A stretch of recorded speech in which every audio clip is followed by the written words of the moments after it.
A formal welcome to you all. My name is Anthony Salas. I am the Senior Manager of Events and Membership with Welcoming America. And again, we thank you so much for joining us for this webinar today. New Homes for New Refugees, a template for creating a welcoming landlord network in your community. We know this is a topic that many of you are very excited about. It's also very timely, given everything that has been going on recently. So we are very anxious to share some great information with you. Before we do get started formally though, just a couple of things to point out for you. So one, the chat feature, everyone's using that. It looks like everything's working well, which is great. What I encourage you to do, I know there's going to be a lot of questions about the content we're going to hear today, but what I encourage you to do is enter your questions as the presentation goes on. We're going to be keeping an eye on the questions. We're going to queue up as many as we can. We're going to leave a good amount of time at the end for questions. So again, as the presentation goes on, if something kind of comes into your mind, put that question in there. We're going to do our best to get to as many as time does allow us to get to. And then also, we are recording the webinar. So all of this is being captured. We're going to be sharing the recording out with you in the next few days. So you will be receiving that. You can go back and revisit this or share this if you would like to as well. And let's see, we're going to go ahead and move now so I can introduce you to our amazing speakers that are joining us today. We're being joined by Feisola Akintola, who is the Special Initiatives Manager in the Pittsburgh Mayor's Office and also part of Welcoming Pittsburgh. Mark Natanawen, who is the Economic Development Coordinator of the All for All Coalition Support Team, and Michael Horvath, who is the Director of the Housing and Urban Development Pittsburgh Field Office.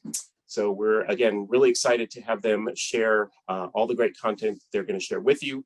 One quick thing, though, before we do get started, we have a poll question that we want to engage you all on. And so I'm going to pull this up now. Again, we know this is an important webinar for everyone. So in regards to our topic here today, take a moment and let us know what is most significant or what is the most significant housing issue facing your community. I know this may be tough to pick one, but of the items there that you see, what do you think is the most significant? So we have landlord relations, housing discrimination, limited quality housing, limited affordable housing, limited housing stock of any kind, or accessing housing support and resources. So thank you. Looks like responses are coming in here. So appreciate everyone doing that. We'll give this, again, just a few more seconds. All right. Looks like we're slowing down a bit. So I'm going to go ahead and close the poll here. And we'll share the results of what everyone has said. And it looks like right at about 50%, limited affordable housing is one of the main things that everyone is working on and struggling with here. So thank you for participating in that poll. I appreciate that. And with that, I'm going to turn things over to Faye to get us started. Faye, take it away. Thank you so much, Anthony. Thank you all so much for being here. I'm really excited to see, well, I can't see your faces. I'm really excited to see your names in the chat and so grateful for you guys and thankful for your patience as well. I know that it's been a few weeks since I posted in the Welcoming America forum. And so I was actually having this webinar. So thanks to you guys for being patient as we develop this. And I'm just really excited for my colleagues to be joining me on this call, Mark and Michael, just because I'm hoping, again, this is just the template.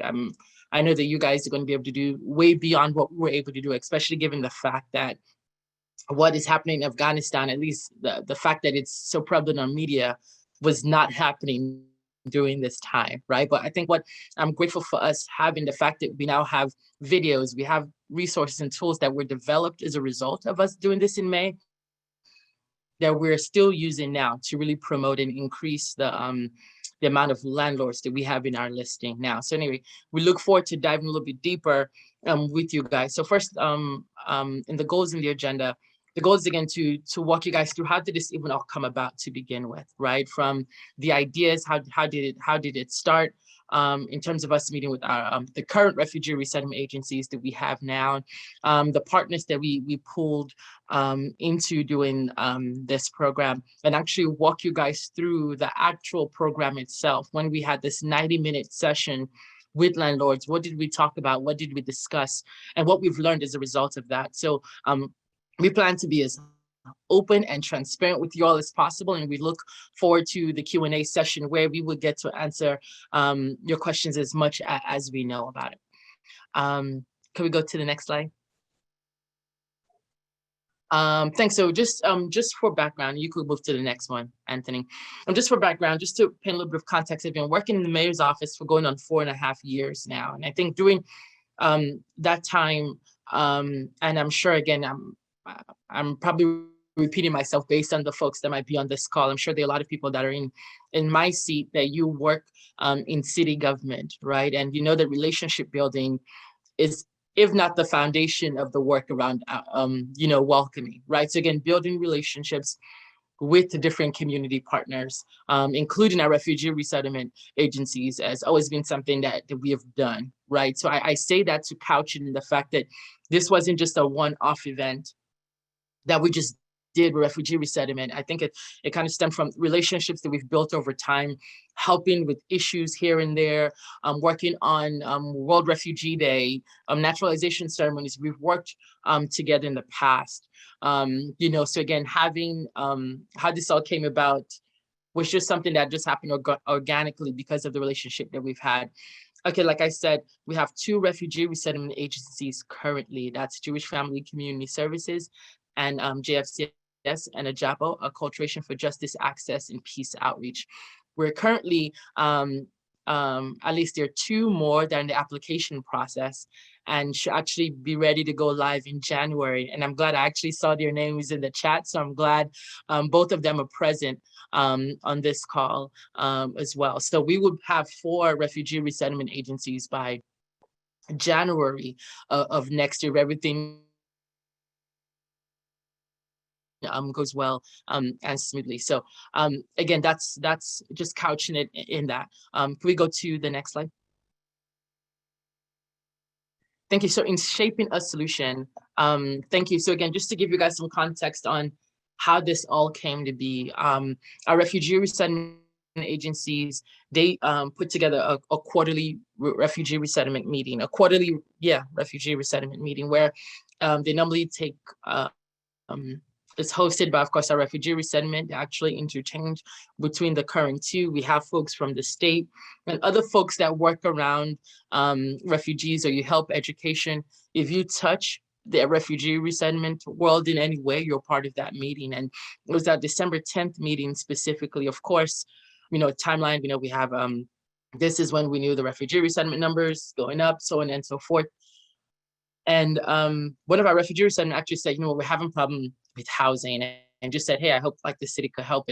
And I kind of said, absolutely, like not even knowing what help looks like, but knowing that we wanted to, again, as always, we always want to be there for our refugee resettlement agencies, and we're open to having a discussion. So by mid-December, we started this conversation, and it was just refugee resettlement and myself from Welcoming Pittsburgh. So with JFCS, and I apologize because I could see that we misspelled it there, was JFCS, AJAPO, and myself just talking and grounding myself in what the situation is, right? And of course, I can see Catholic Charities, so many different resettlement agencies are here. So of course, this is repetitive to you all, but the nuances, the important nuances of the fact that, you get here, of course, you don't have any background to do a background check on. You don't even have your social security number at that time. So all of this important nuances that we know, okay, well, that needs to be conveyed, right? In some way, right? We need to find a way to talk and communicate these nuances with landlords, right? So again, after that meeting with refugee resettlement, we knew that we needed to expand the amount of folks that we were going to be meeting with to actually come up with a solution.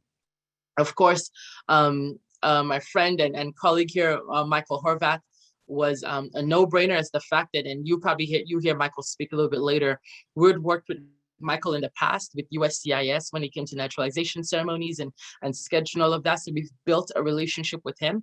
And now that he was now in HUD, it was like a no-brainer to make sure, okay, we pulled in HUD here. Urban Redevelopment Authority, which is the economic development arm of the city of Pittsburgh. We have also worked with them. If you guys are familiar with the WE pilot program that Welcoming America does, we participated in the first one on economic development. And we went into that with the city of Pittsburgh and URA because we knew that they had so many opportunities there. So again, we worked with the URA, and of course we brought in people from the county and so on and so forth. And of course, All for All, which Mark is representing, was also a part of that unit, where together we would start to shape what can we do to increase the amount of listings that our refugee resettlement agencies have. We know that they tend to work with, they already know certain landlords that they work with already, right? So they'll be able to list, we work with this particular housing agency and they give us a lot of rooms and this, but it's just not enough, right? We needed to scale it and really improve that. So having the partners that we did was really important in helping us to shape the solution. And I'll pass it off to Mark to continue to ground us in this. All right, thank you very much, Faye. And moving on to the next slide, something we just want to emphasize here, which Faye touched on just now, is the real value of bringing people together from different sectors of the community to move the effort forward. It is almost verging on cliche, but really it is true in this case, and we'll sort of emphasize that at multiple points as we move forward with this presentation. So with all the discussions that we had in which the idea was first created and proposed and then refined, and the plans that were made and then executed, we had people from the mayor's office of Pittsburgh and refugee resettlement agencies joining. But we also had people from the county government and from the federal government, from the Urban Redevelopment Authority of Pittsburgh, and like Faye mentioned, from All for All, representatives of the Coalition of Immigrant-Oriented Organizations, which exists in Pittsburgh and which serves to promote immigrant inclusion within our community. So through all these different actors sort of convening, discussing, and implementing things together, we were able to take all these ideas and really mesh them into something really great for the community, serving a specific need, which we'll discuss here. And so as we talk about this initiative, you'll see the theme of collaboration, as I mentioned, being brought up multiple times throughout this presentation. Moving on to the next slide, you can see a basic overview of what renting to refugees is. So as Faye explained, with the significant increase in refugees expected in Pittsburgh and across the country over the next several years, a challenge that we faced was finding new homes for these refugees to stay in. Having homes for refugees to stay in means that refugee resettlement agencies need to work with landlords. Working with landlords necessitates first that we get in contact with them and that we convince them to work with us. Hence, renting to refugees in Allegheny County. Contacting landlords who are based in our community and reaching out to them through extensive public outreach, engaging them with conversation directly through the virtual session which we hosted in order to talk to them about our pitch for partnership, talk to them about how it is mutually beneficial, good for them and good for us, and then finally recruit them on board so that they can become partners with us and rent out their housing properties to people who are very much in need of that. Moving on to the next slide, you can see some of the basic outcomes of this initiative so far. We have had over 140 landlords who were registered for the first virtual webinar, which we hosted. Around 70 registrants participated in our first session. And of these registrants and of people who we subsequently reached out to later on, around 50 landlords so far have signed up as official contacts of refugee resettlement agencies in Pittsburgh. They have agreed to work with us and to hear news from us and information about us about opportunities to rent to refugees. So those are 50 new partners that we've signed on board so far. And moving on to the next slide, I'll pass it on. Thank you, Mark. I want to make sure I clarify for you guys. So we had 150 folks that registered, not necessarily all of them were landlords, but 140 people registered for that program. 70 people actually attended the physical program. But again, I think we'll touch on that a little bit later. I don't want us to spend a little bit of time here, but what's great is that we had access to all of their information. So as Mark kind of indicated, we we made sure we shared that information with them. But again, we'll touch a little bit more about that later. So in terms of marketing, so again, as Marcus worked you all through in terms of the partners that we had in the room, I think there were key things. One, to make sure that we weren't duplicating any efforts, right? Again, hearing from the county, hearing all the different players. Okay, the idea of really wanting to speak to the landlords about this, was this being done, right? No, okay. Now that it's not being done, who were important, what were important key voices for this meeting? We know we didn't want this to be long. We could imagine as landlords, one, you're like, wait, who's sending me something? What do you want me to come see? What do you want me to pay attention to? So I don't know, in my head, I was like thinking through, I'm sure all of us were thinking through, well, if we have their attention, we want to make sure we're succinct, we're right to the point. We'll tell them what it is that we want. Of course, we build, we build up to it, and then we make sure we deliver. So that was important. But first, how did we even get them to attend, right? Marketing, there were a couple of things that we did. One, we created a Facebook page that we shared out through Welcoming Pittsburgh, through All for All, and through our different partners, and saying, hey, we're doing this program, Rent to Refugees, please share it and register, so on and so forth. If you could go to the next slide. Thank you, Anthony. You would see outreach again, we're specific. Again, the fact that we had all these different players already coming to the meeting, everybody had access to different forms of database, right? One, the Welcoming Communities meeting that we convene different community partners on a monthly basis. It's like, okay, we're having this program, share it with landlords, people that you know. Again, if it's private, owners, whoever it is, just get the word out. As the city, we sent it to our council persons, so the other elected officials, and saying, if you know landlords in your districts, please send them this. Our chief of staff, we sent it, chief of staff to the mayor, we sent it to him as well. Hey, whatever contacts you have, please send it out.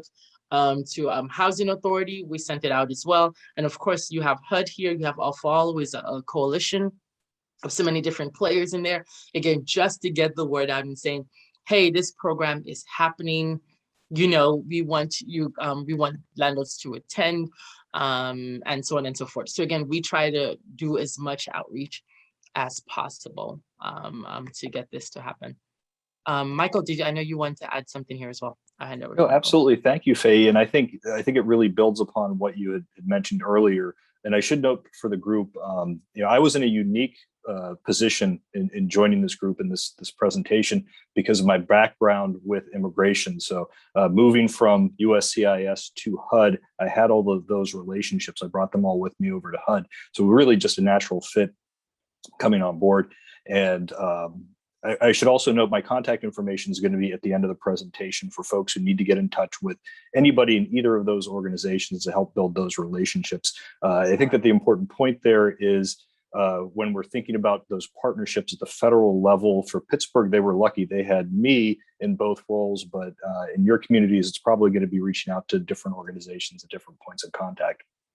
But really, my role was getting all of the public housing, all of the HUD resources on board, and it's getting those people to the table. And we had those relationships, those trusted relationships with people that we were able to promote the sessions through 3 housing authorities in Allegheny County: the Allegheny County Housing Authority of the City of Pittsburgh, and the Keysport Housing Authority. Those were the ones we were really interested in.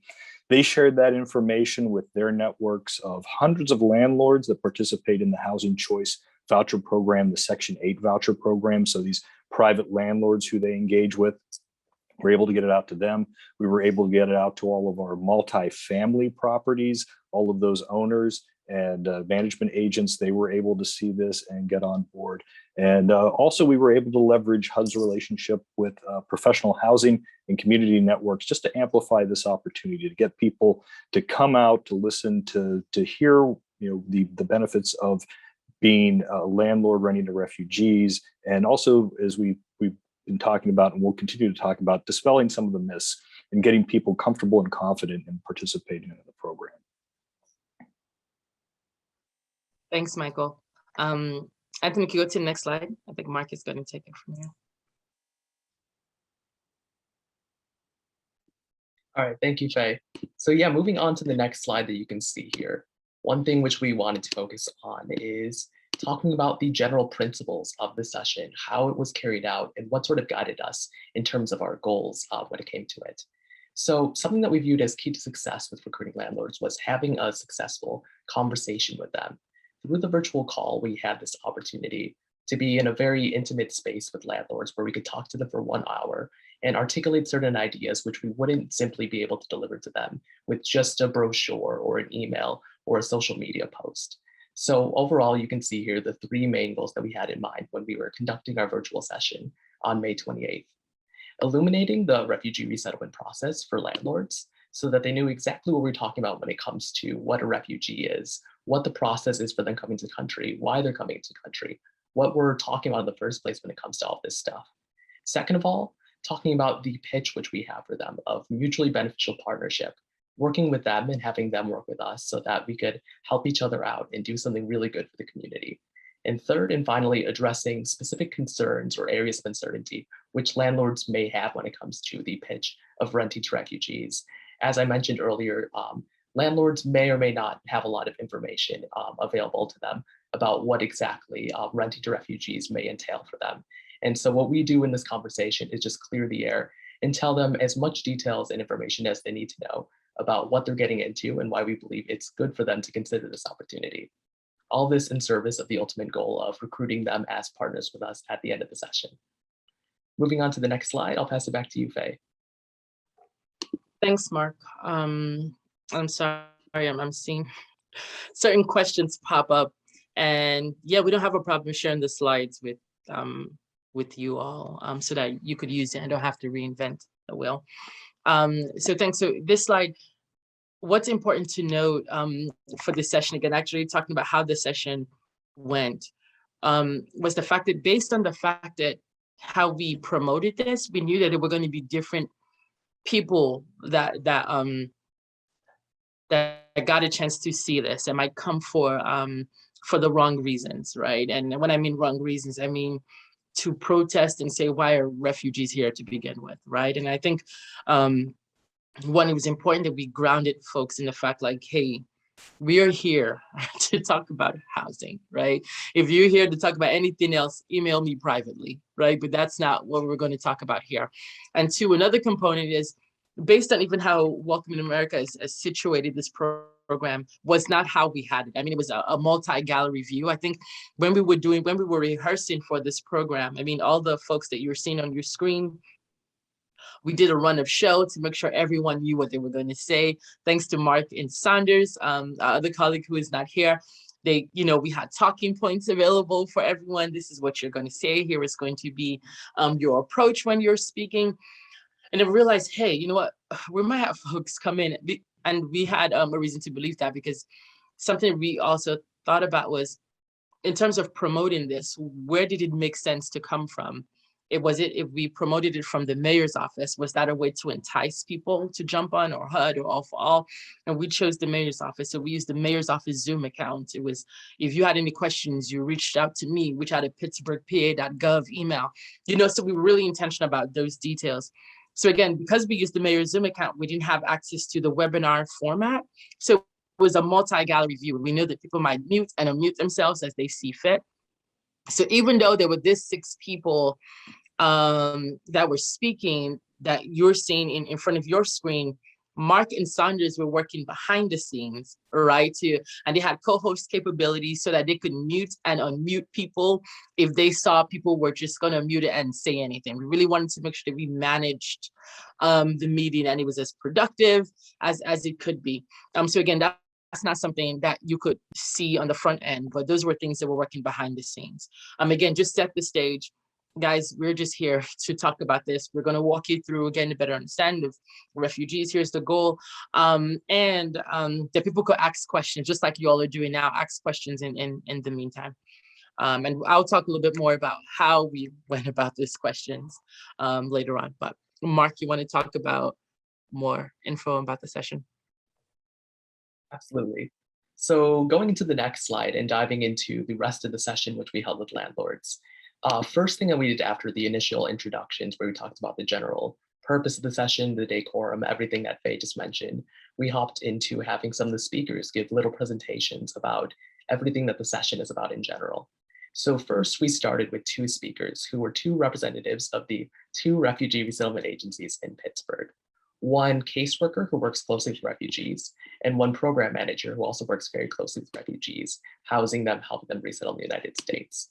So these two speakers did a lot of the heavy lifting when it came to delivering key pieces of information for the landlord audience, which we wanted them to absorb to begin with. They started out by explaining the basic refugee resettlement process, what the definition of a refugee actually is, how the US government selects who comes to our country as a refugee, and what kind of vetting is involved with that. And that sort of serves two key purposes. First of all, landlords may be very hesitant to rent to refugees when they learn that they're unable to carry out traditional background checks on them. This is because when refugees who are being resettled in the United States come, they don't have a social security number and they don't have a prior history of living in the United States.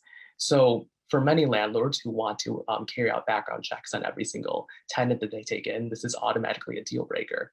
But what we can do by talking to the landlord audience is tell them that this may not be necessary and that with this specific demographic, they should feel comfortable with waiving this requirement for a number of different reasons.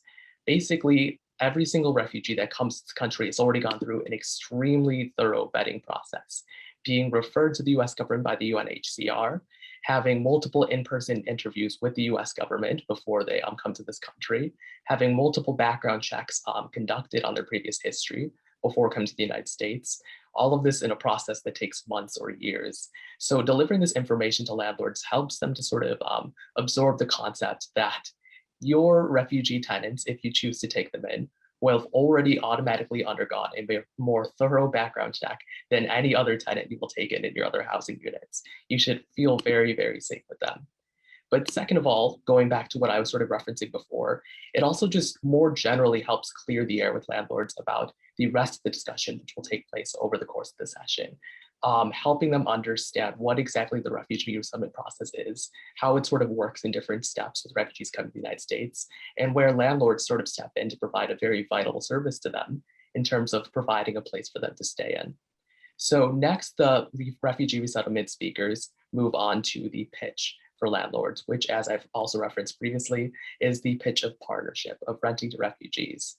They talk about the specific needs that they have in terms of having certain properties available to their clients, which are affordable, which are quality housing, which have other factors such as being near public transportation, which is something that many clients need. And then they finally go into what their role is themselves as refugee resettlement agencies, what they do to not just look after refugee clients that they have, but also at the end of the day, make sure that they are reliable tenants to the landlords who are hosting them. So they do a variety of different things, which they explain. They greet the refugees when they come into the airport. They help bring them into their new homes and show them how to take care of them. They provide them with cultural orientation. They help provide for basic necessities with financial assistance and covering rent for the first several months of them living in the country. They help them with job searching and job placements. They help them with enrolling children in schools, basically everything that they need to do to ensure that refugees, once they arrive in this country, are on a path towards surviving and then thriving in the long term. And the speakers also talked a little bit about what happens if things go wrong. For example, if after the initial several months in which financial assistance is provided to the refugees, they, for whatever reason, still aren't able to fully financially self-sustain, if there's an emergency of some sort and they can't pay the rent themselves. In the case of the agencies in Pittsburgh, they have emergency funds that they can dip into in order to provide assistance to families in times of specific need. So that's one way in which they help them in certain unstable situations. In other cases, if a refugee suddenly find themselves out of a job, if they are fired or if they're in transition between that job and another job, they assist them hands-on with applying for unemployment benefits so that they still have a source of income even when they aren't able to work. So all this is to say is that refugee resettlement agencies work hand-on in a very professional manner. They stand by the refugee clients at the end of the day to make sure that no matter what, at the end of the day, the rent is paid on time. So the landlord should have no significant worries about working with refugee tenants. At least it gives them a much clearer picture of what they're going into and what they're working with. They know that refugees aren't just thrown into this country on their own once they arrive here. And so moving on to the next slide, I will pass it on to Michael now. All right, thank you, Mark. And I think that the spirit of this slide is really confidence and compassion. So in addition to HUD working with the group to bring folks to the session, is we had our Fair Housing and Equal Opportunity folks acknowledge the necessary accommodations when working with refugee resettlement agencies and new arrivals in the United States, and really echoing Mark's comments. The noted accommodations that have to be made when we're dealing with these populations would not adversely impact standard processes, the background checks. Again, that's something that landlords are used to doing with people who are based in the United States. So this is going to be something different for them. And having a technical expert who's a fair housing person from HUD being on the session, talking a little bit about, this is different, but this is different for a particular reason. And we were able to make these accommodations. So that definitely, I think, added confidence to the group to hear from somebody from the federal government who works in this space talking about that. It also helped really demystify fair housing concerns that landlords may have. I know that was a topic early on as we were looking at the session, what people would be really interested in hearing about. So hearing from them definitely gave confidence to the landlords who were there to understand that landscape better. And the second part of this slide, and it's often what I say is arguably the most powerful part of any session that I'm in, is hearing from a person who's lived the experience. And we had somebody who one of the refugee resettlement agencies identified who was willing to come on and speak. And Pacific, he shared his experience, how he was classified as a refugee, the things that were happening to his family, the process of coming to the United States, and really hearing directly from him about how closely he worked with the resettlement agency to coordinate the lease agreement, to really be there and be that bridge between he, his family, and the landlord in order to make things work. He noted challenges, but he also noted how there's people along the way to help. Again, this really builds confidence in the process. And just hearing that actual example, somebody who's benefited from this program. And I know that we also looked at possibly having landlord speakers, and I think Faye is going to speak to that a little bit, but just having that person on board, having that personal story, I think really kind of rounded out that part of the session before we moved into to other parts of the session. But we can go on to the next slide, and I'll pass things over to Faye. Thanks so much, Michael. Okay, I know that we're going to try and speed this up as much as possible so we can really get to your questions. I know we're trying to aim for 2:40, so we would try to work towards that. But again, just for this slide, if you guys recall what I mentioned in the background, that it was a multi-gallery view. So people were asking questions through the chat, but again, because as helping to moderate and go through this, I didn't want to be looking at the questions and at the same time thinking through, should I be asking this question or not, because this is inappropriate, so what was great, again, because Mark and Saunders were working behind the scenes, something that we came to conclusion with that we wanted to do was, there was a Google document that I was reading from behind the scenes. So all of the questions that was coming in from the chat was being populated in this Google document. And while it was in that Google document, Mark and Saunders were doing the initial reviewing of the questions, right? To say, okay, is this appropriate or not? And while it was there, of course, knowing them, everything was organized, right? In terms of this is housing, this is financial questions. And as I was reading it, those are the way in which I will ask the questions to the folks on the call, and I will also cross it out as I was asking. And what is so great about also doing it through that method was, now that we have these questions in a Google document, we populated with the answer, and it's now an FAQ sheet that we would share with you. I think Anthony kind of responded to someone on the chat and saying, hey, you want access to the videos and questions? We're going to share that link with you so you have all access to all of these different things. But because we did that or populate the questions in the FAQ sheet, in the Google document, we now have an FAQ sheet now that we were able to share with other folks who weren't able to attend, but because they registered, right, we had their email. So we shared the FAQ sheet, we shared the video, and of course the landlord form that we'll talk to you a little bit about And Vitanen that you're seeing on your screen, again, is that URA, that Urban Redevelopment Authority contact.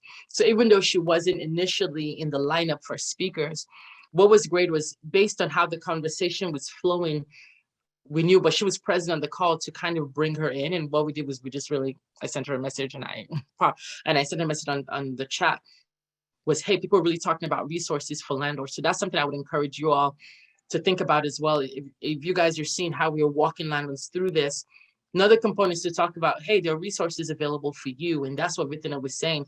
As a landlord with URA, I mean, you have access to loans to help you. If you've bought a building and you need to fix it up, there's a loan that's available for you for a low interest rate. So Vitina was sharing the Housing Opportunity Fund, different resources for them as landlord. And something that she said was she had a landlord reach out to her immediately after saying, hey, I wanted to take advantage of this resource, right? But it was important to have her speak so that it wasn't just that we're taking from you. Again, it's a win-win situation. Here are additional resources that you yourself could benefit from as a landlord, if that made sense. So we're gonna try to rush through, guys, so we could get to your questions. And I'll hand it over to Mark again to really talk about the landlord form that we were sharing throughout the conversation.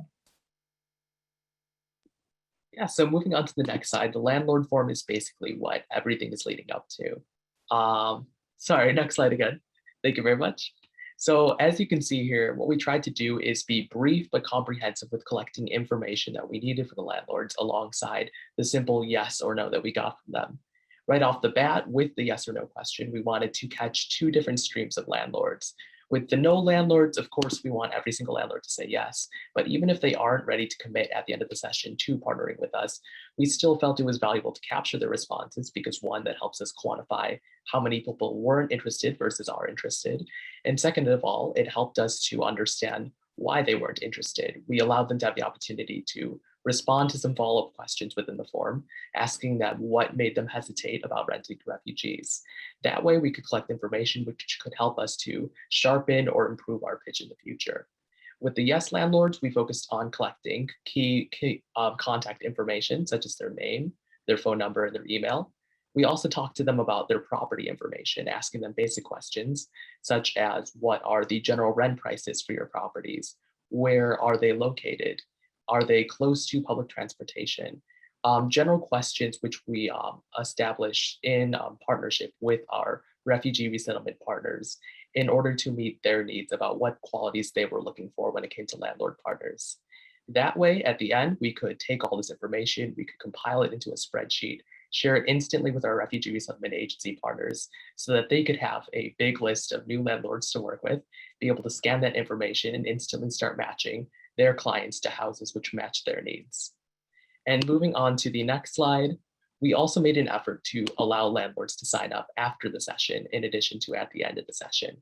We did this through a follow-up email, which was directed at the audience of everybody who registered for the session, those who attended, but also those who weren't able to attend, even if they did register.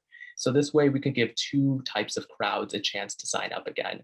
Those who wanted to attend the session maybe, but missed it ultimately, and those who did attend the session, but after 1 hour, immediately in the moment, weren't ready to sign up through the form and say yes. So with this email, we gave them an information packet, which has a lot of useful information for landlords to absorb. The basic idea of what Renting to Refugees is, a link to view the webinar again if they missed it or they want to view it again.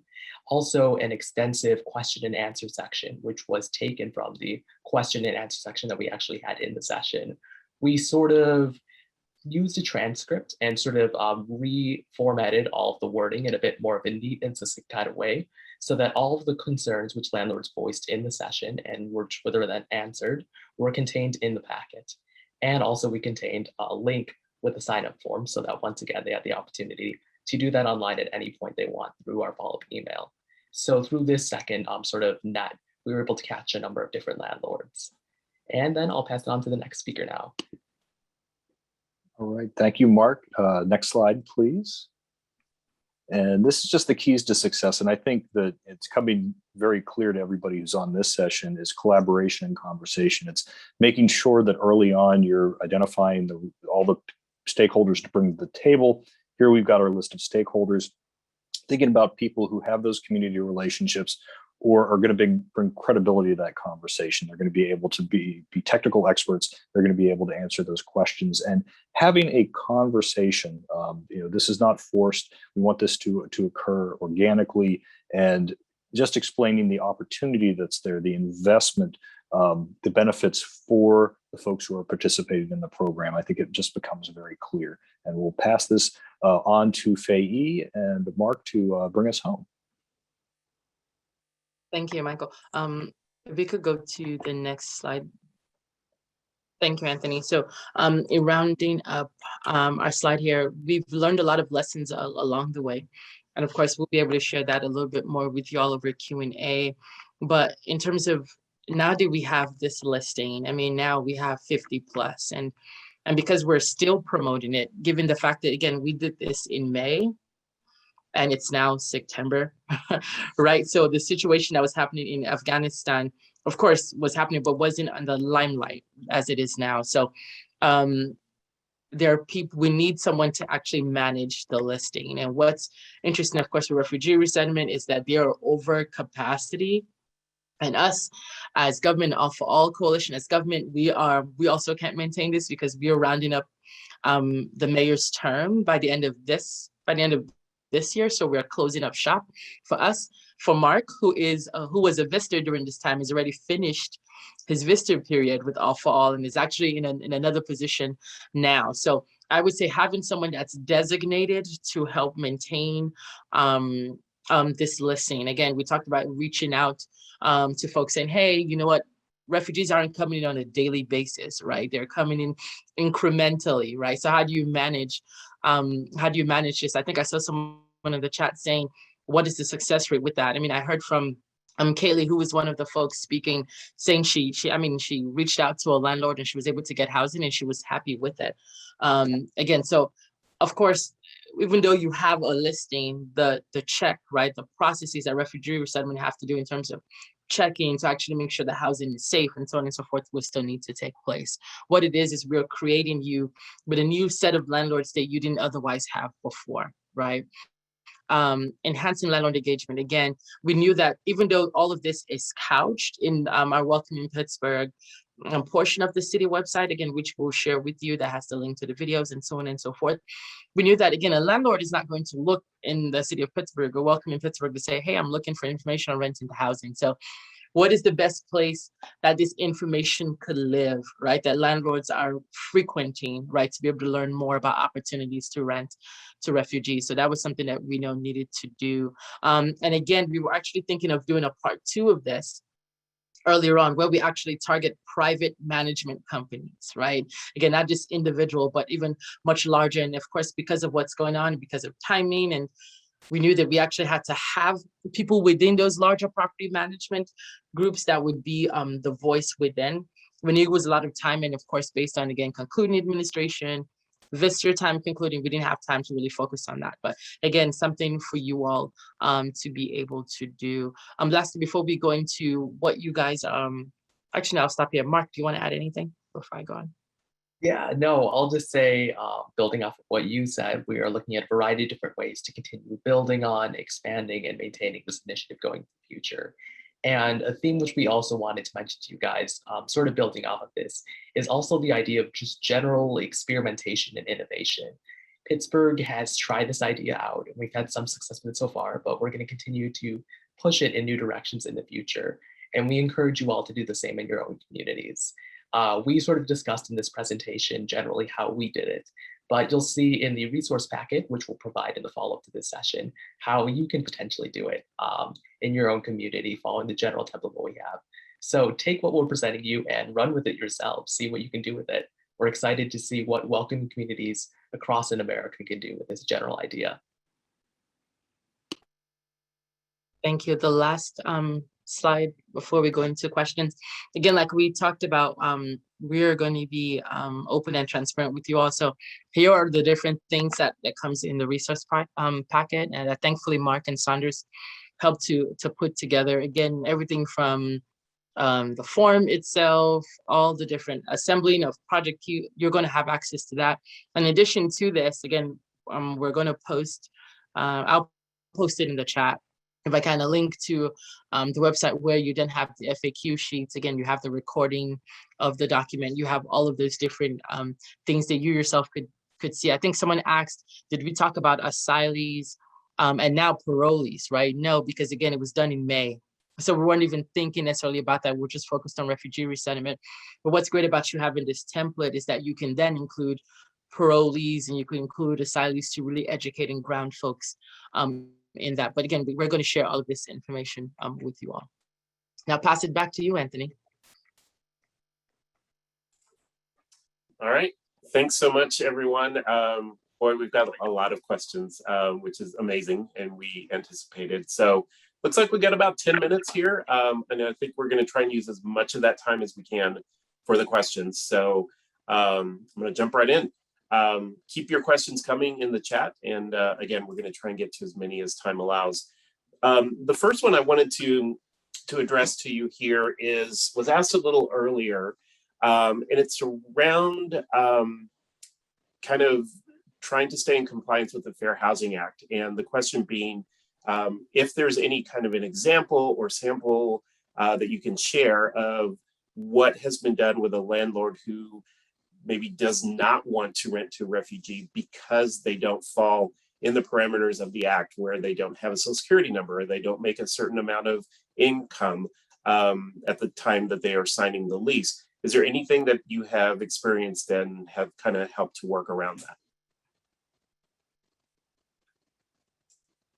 And I'll open up to whoever wants to take it.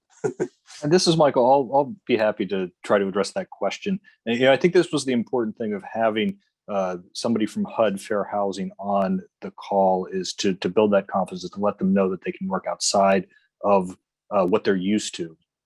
It's the whole thing of they're used to working things a certain way. They understand fair housing to a certain extent, but they might be unfamiliar with this sort of arrangement, where it's more of working with the Refugee Resettlement Agency, understanding the different requirements, the accommodations that need to be made there. But I don't have any, unfortunately, I don't have any hard and fast examples, but we're certainly happy to reach out to our resettlement agencies here to see if they have something that we can share with the group.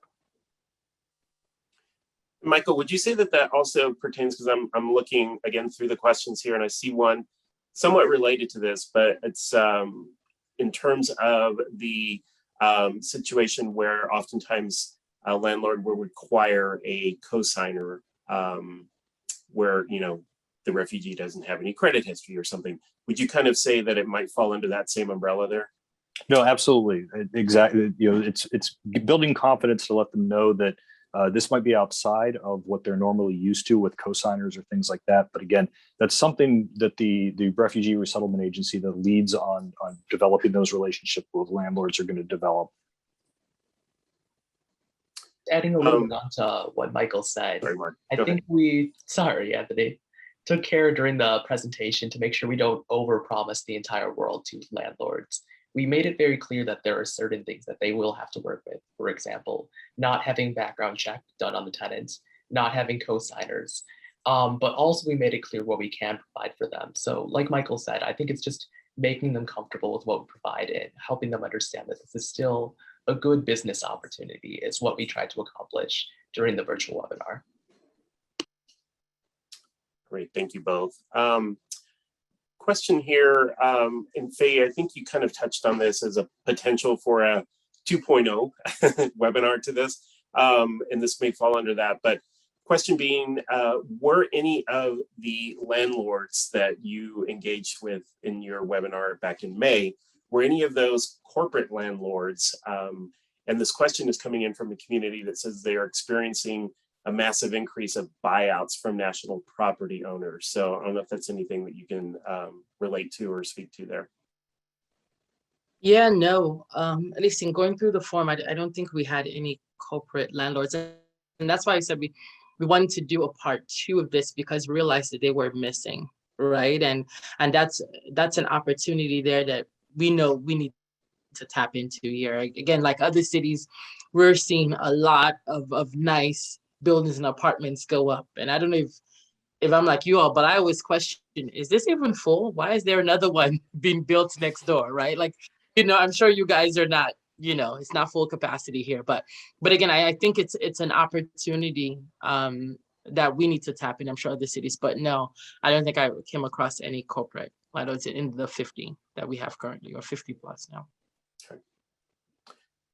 And a question that came in, and several people have responded and said that it was one that they would like to see asked as well. So I'm going to ask it, is if Pittsburgh as a city is experiencing any sort of affordable housing shortage, and if so, how do you compete with citizens from the US who are also looking for that affordable housing?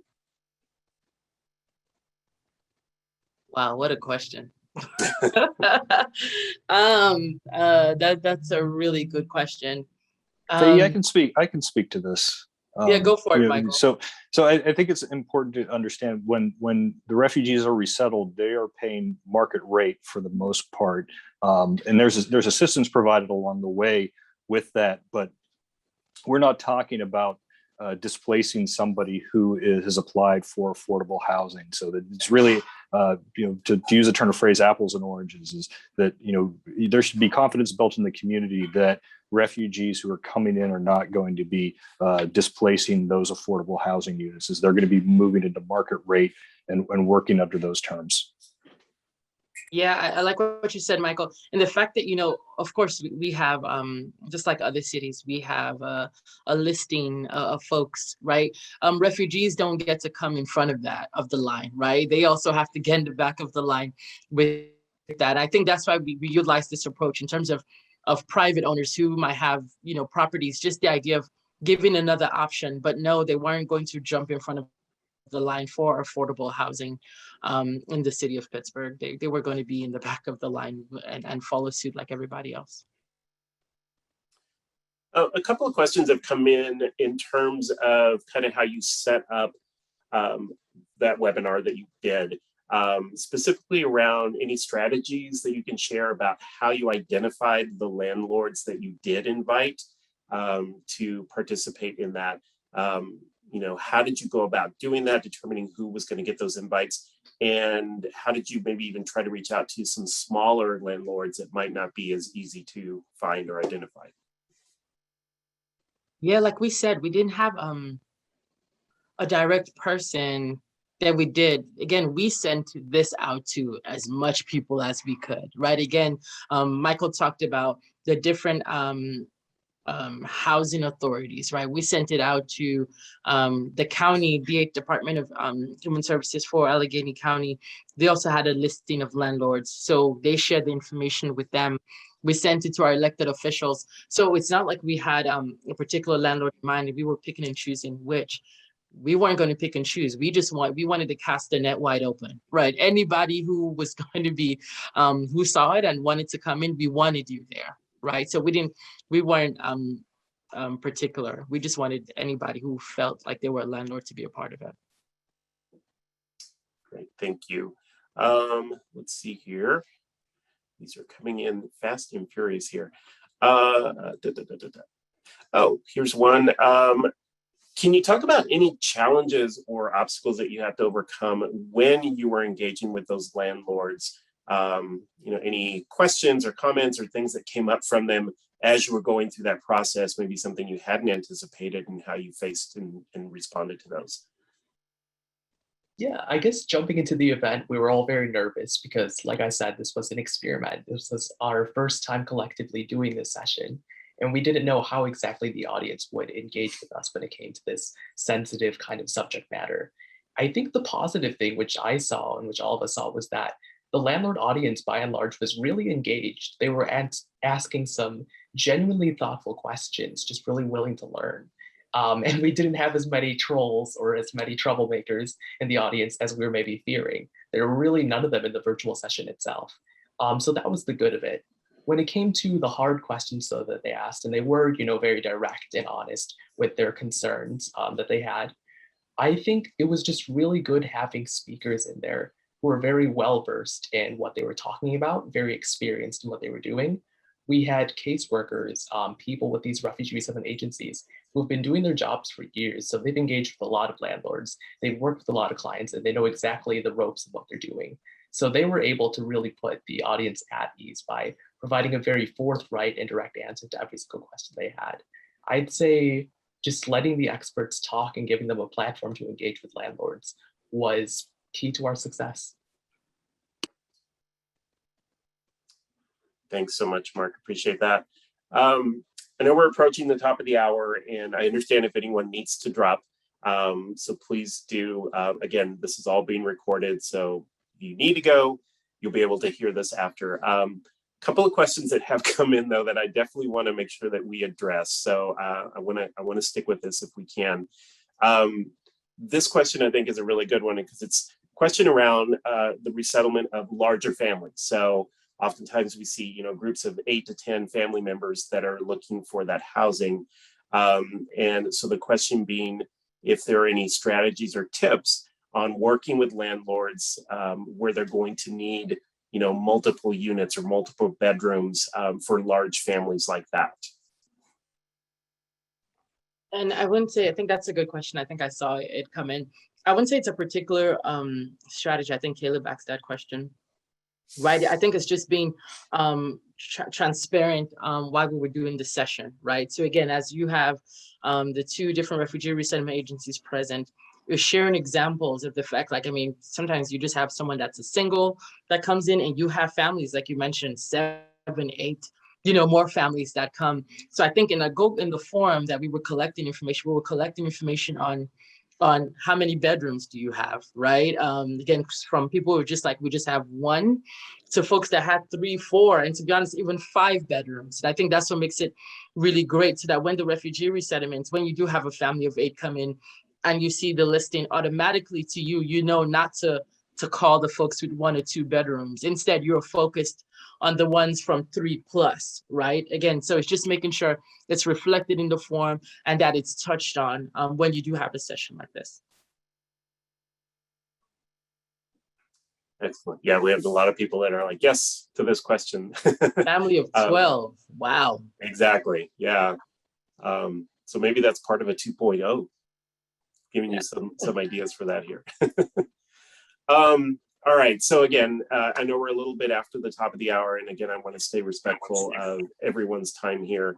But I'm going to just open it up here briefly and see if any of you, Faye, Mark, or Michael, have any closing comments or anything that you'd like to share before we close up.